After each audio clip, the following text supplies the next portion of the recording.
cuando estaba en pleno juicio, yo tuve muchos hechos, tanto de la prensa, en esos entonces el Expreso, decían que yo tenía cáncer, decían que yo estaba una persona demencial, hicieron público, ¿ah? Mm. Eh, Eso, cuando yo seguía mi juicio, nos acordamos con mi abogada, porque fueron dos, tanto Ana y mi abogada, me hacían persecuciones, era algo psicológico, era algo horrible, y era como que te seguían a dónde iban, era de verdad que fue terrible, todo mi juicio fue así, muy Ujú, fuerte fue para mí, ujú, pero creo que eso me daba más ganas, ¿no? De seguir más en mi juicio, de seguir más, porque aparte ya yo sabía también que al otro lado, es decir, paralelamente estaba Julia Tamayo en esos entonces y presentó ese Nada Personal, y cuando yo escuché los testimonios de ellos, ahí yo había ido a la Huaca en Piura, había ido a otros lugares y había visto esos carteles grandes, o sea, ahí planificación familiar que habían ujú, puesto, ujú, y yo vi, y eso a mí me dio mucho más valor, porque sabía de que había muchas mujeres que estaban pasando el dolor que yo era como madre, en el caso en ese momento mi dolor de madre era muy fuerte, ujú, pero también me acordaba de ellas, que yo tenía los medios en esos entonces, porque nuestra economía no era baja, ¿no? Mi esposo tenía una economía buena y podíamos absorber, y me daba cuenta que había mucha gente que no tenía ni el dinero para irse de un lugar a otro, y aparte, para mí era difícil, para ellos 7 veces más difícil ujú. hacer un juicio. Eso fue lo que a mí me hizo seguir adelante. Había una vez, como anécdota, pusieron hasta una corona de alguien que había fallecido en la puerta de nuestra cochera, cosas así, ¿no? Más que todo era cuestiones psicológicas que hicieron, ¿no? ¿Tú has tenido secuelas físicas por esta esterilización o no? Físicas no, no, No, no, no, no. no, no. Em, ¿Qué pasó en tu familia? ¿Cómo recibe tu familia? ¿Cómo vive tu familia? ¿Y tú cómo vivieron este procedimiento que no autorizaste, que no autorizaron, que no conversaron, ni siquiera como familia, que no decidieron? ¿Cómo lo vivieron? El primer año para mí, personalmente, y mi familia fue muy fuerte. Nosotros teníamos el cuarto de mi hijo con todo decorado.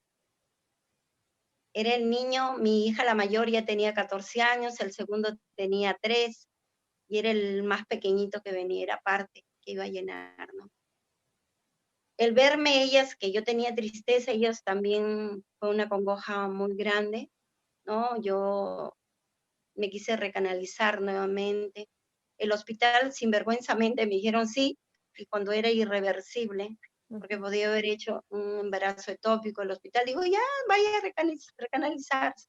Y un médico amigo me dijo, no, Victoria, es irreversible, puedes explotar, hacer un embarazo ectópico.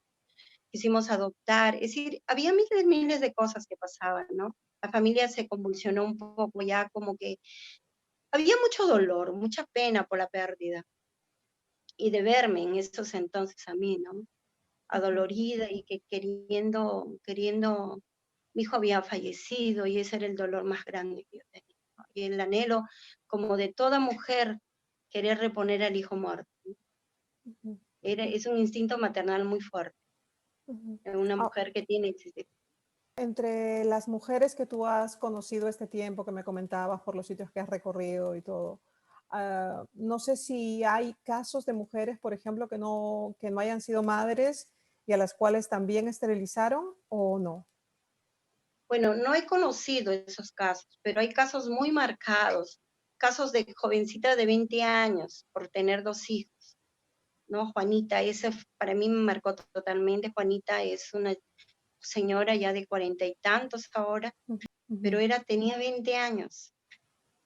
Y eso a mí sí verla tan joven, ¿no? ujú, Que alguien pueda decidir por ella. Y me daba cólera saber de que tanta indiferencia, ¿no? Es decir, más que todo, ellos no pensaban. Era una política muy racista para mí, una política agresiva. una política muy, muy dañina. En vez de decir, la política de planificación familiar, porque yo jamás he estado contra planificación familiar, es más, yo siempre he sido hasta ahora, la planificación familiar yo he sido una de las primeras. Yo me alegré cuando dijeron, dije, muchas mujeres van a tener la oportunidad de decidir. Tú has mencionado que las políticas de esterilización forzada o los procedimientos de esterilización forzada fueron parte de una política racista. Explícanos esto, por favor, porque quien no está en Perú puede ser que no entienda lo que nos estás diciendo. Porque todos más han sido dirigidas a la mujer andina, a las mujeres ashaninka de la selva, ¿no? Casi todos, la mayoría son del sur, y acá en los pueblos jóvenes, porque la mayoría de las mujeres vienen a los pueblos jóvenes. La mayoría en Lima y Callao hay mujeres de Ayacucho, de Junín, de Huánuco, de todas las provincias. Entonces se han hecho así. Hay lugares donde no han aceptado. Por ejemplo, no hay en las ciudades, por ejemplo, el mismo Piura son pocas. Te hablo de Piura, ¿no? Quiere decir que más, ¿dónde se fueron? A las mujeres de Ayabaca, arriba, las mujeres de las campesinas, sí, a ellas más ha sido con fuerza. Entonces yo digo, y yo sé que ha sido una política racista. Porque sí, porque entre siempre ha las sido mujeres de dirigente. clase media o clase alta esto no se realizó, obviamente. No se realizó. No se ha realizado, para nada. Y en el caso de salud, en el caso mío, ¿no? En el caso mío, me decía una enfermera que estaba ahí, que se hizo así como el modo como se me hizo a mí, en las cesáreas. Iban a dar a luz y las esterilizaban.